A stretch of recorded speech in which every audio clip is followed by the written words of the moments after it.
Vendredi s'est tenue une nouvelle séance du Conseil communautaire au Pays de Bitche. 3 points étaient à l'ordre du jour. Le plus gros, c'est le débat d'orientation budgétaire 2022, un point qui a déjà été abordé lors du Conseil précédent, Julia. Alors pourquoi l'avoir remis à l'ordre du jour ? Alors une petite définition tout d'abord, le ROB, rapport d'orientation budgétaire, que voici, qui compte une 50aine de pages. C'est un document qui fait le point et montre les évolutions prévisionnelles de la collectivité au niveau financier. Lors du conseil précédent, Guillaume Krause, maire de Sturzelbronn, avait souligné le fait que le rapport d'orientation budgétaire devait être, selon la loi, communiqué aux élus de la collectivité avant la séance où a lieu le débat. La dernière fois, les élus ont découvert le rapport le soir du débat. Le président Suc a répondu qu'il vérifierait cette information et, le cas échéant, provoquerait une nouvelle réunion pour le remettre à l'ordre du jour. Et c'est ce qui est arrivé. Exactement, on prend les mêmes et on recommence. Retour à la case départ, ne touchez pas 20 000 francs ou 200 € si vous préférez. À savoir que la dernière fois, le point avait été adopté avec une seule abstention, mais cette nouvelle réunion a rendu le vote caduc. Alors que présente ce rapport d'orientation budgétaire ? Alors très rapidement Julia, parce que j'en avais déjà parlé lors de la chronique précédente, vous pouvez la revoir sur notre site internet, c'est la même chose qui a été présentée par Marc-Antoine Vincent du cabinet spécialisé Challenge Public.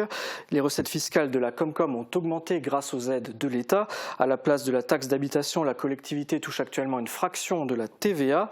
Sa capacité d'autofinancement en revanche a baissé de 4% entre 2020 et 2021, puisqu'elle rembourse le prêt contracté pour le projet du site verrier de Meisenthal, mais sa dette a également baissé. La Comcom affiche une capacité de désendettement de 6,3 ans en 2021 contre 6,6 ans en 2020.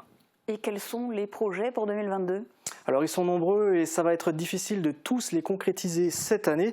J'en cite quelques-uns, je les ai également évoqués la dernière fois. Les travaux de réaménagement sont par exemple prévus au moulin d'Eschwiller et également au Simserhof qui fête ses 20 ans de réouverture cette année. Il y a également un projet de piste cyclable sur l'ensemble du territoire. À Bitche, la création d'un stand de tir, la construction d'une nouvelle piscine ou encore l'installation d'une maison France Service en place de l'actuel bâtiment Saint-Alor. Les chiffres que vous voyez sur votre écran sont indicatifs, ce sont des estimations et ne prennent pas en compte les subventions. Et cette fois, quelles ont été les réactions des élus ? Il y en a eu quelques-unes et notamment sur le projet de construction d'un bâtiment relais pour les entreprises à Rohrbach. Marcel Vogel, maire d'Ormerswiller, a pris la parole, on l'écoute. Il y a marqué orientation à prendre, maintien au nom du projet. Donc ça voudrait dire que l'Assemblée pourrait décider si on maintient ou non le projet. Si je prends maintenant le courrier du représentant de l'État, donc le préfet, je fais juste la lecture. J'ai bien noté que ce dossier était totalement revu et l'opération telle que subventionnée abandonnée. L'avance versée 10 000 € fera l'objet d'une demande de remboursement. Donc pour moi, il n'y a plus d'orientation à prendre. L'affaire, elle est pliée, quoi. Nous avons pris la décision de vendre à Verissima, évidemment, conformément à son projet. Toujours est-il que pour l'instant, le projet, nous ne l'avons encore pas réceptionné, donc nous n'avons encore pas vendu, donc il n'y a encore pas de permis de déposer ni d'accorder. Et je pense que monsieur le préfet est très optimiste, et il a raison, et nous le sommes tous, et qui considère que, ma foi, Verissima, ça va se faire, et on y pense tous très fortement, et que donc, ce projet ne pourra pas se faire, ce qui est vrai. Et donc nous devons décider si ce projet nous le déplaçons, puisqu'il nous reste une subvention de la région, à Rohrbach ou ailleurs, ou si en définitive, si Verissima achète, ce projet est tout simplement abandonné. Oui, parce que Verissima souhaite s'installer à Rohrbach et acquérir le terrain sur lequel était prévue la construction du bâtiment relais. Entre ces deux possibilités, la priorité pour la Comcom, c'est de vendre le terrain à Verissima. Une autre réaction, cela concerne les charges de personnel qui ont augmenté entre 2020 et 2021. On écoute Guillaume Krause, maire de Sturzelbronn. L'effectif a évolué de 4 personnes depuis début 2021. Et donc, ces 4 personnes, ça représente quand même pas 300 000 €, je ne sais plus combien d'augmentation du personnel. Qu'est-ce qui explique qu'on a cette augmentation de 300 000 € à peu près ? Il y a tous ces remplacements qu'on a dû mettre en œuvre dans le cadre du Covid, notamment sur les crèches, puisqu'il y a un moment donné, nous avions la moitié, voire les 3/4 des effectifs qui étaient en incapacité d'être là. Je crois que tout le monde conçoit à imaginer et à penser qu'on n'a pas été dans une démarche de revaloriser l'ensemble des personnels. On a aussi l'emploi Petite Ville de demain, certes qui est compensé, mais ça fera un effectif de plus. À cela s'ajoutent des créations d'emplois dans les services techniques, du numérique et de la santé, ainsi que la reprise du Cimserhof par la Comcom, soit une dizaine de postes en tout.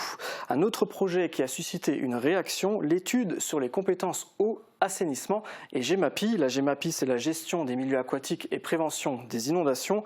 Une étude qui a fait parler d'elle il y a quelques mois puisqu'elle a causé des différends entre les élus.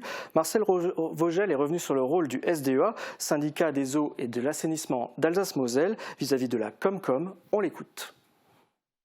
Nous sommes une collectivité.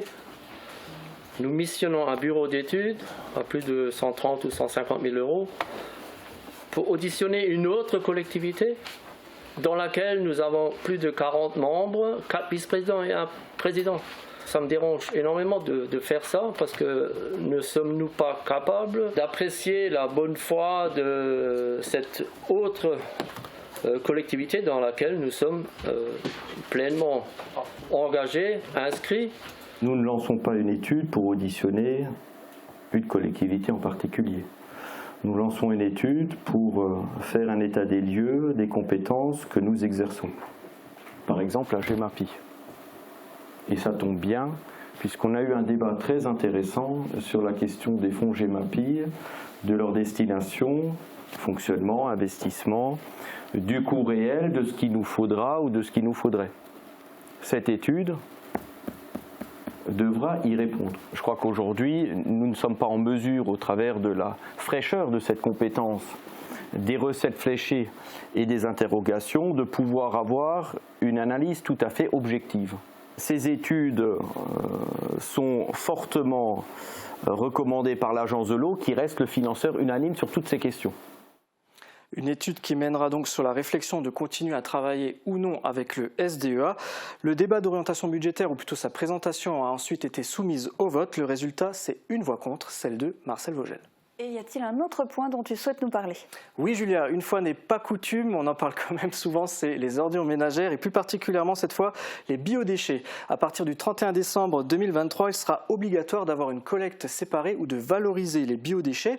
Le sac vert est donc appelé à disparaître. La Comcom a décidé de mettre à disposition des foyers des composteurs individuels. Pour ça, deux options, des bacs de 300 litres pour les foyers de 1 à 2 personnes et de 600 litres pour les foyers de 3 personnes et plus. Le premier est gratuit, pour en avoir un second c'est payant, 32,96 € le bac de 300 litres et 58,74 € le 600 litres, à savoir qu'il y aura également une formation qui sera proposée pour l'utiliser. Il faudra s'inscrire aux différentes sessions proposées. Et cela prendra effet quand ? Bonne question Julia, mais la date n'a pas encore été communiquée. En revanche, dans certaines communes, des abri-bacs vont être mis en place. Il s'agit en fait d'une expérimentation.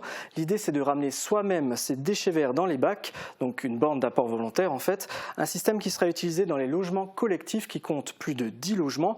Pour la collecte, elle sera hebdomadaire, comme c'est le cas actuellement pour les lieux de restauration. Pour cette phase expérimentale, 9 communes se sont inscrites. Berenthal, Binin, Bitche, Enchambert, Montbronne, Mouterouse, Petit-Réderchin, Rohrbach et Saint-Louis. L'objectif, c'est bien sûr de réduire le volume des déchets exportés et donc leur coût. Alors ça, c'était un point qui était évidemment soumis au vote. Quel a été le résultat ? Le point a été adopté à l'unanimité. La prochaine étape maintenant, c'est demain avec le vote du budget primitif. Eh oui, ça c'est demain soir et donc on te retrouvera jeudi sur ce plateau pour nous résumer la séance.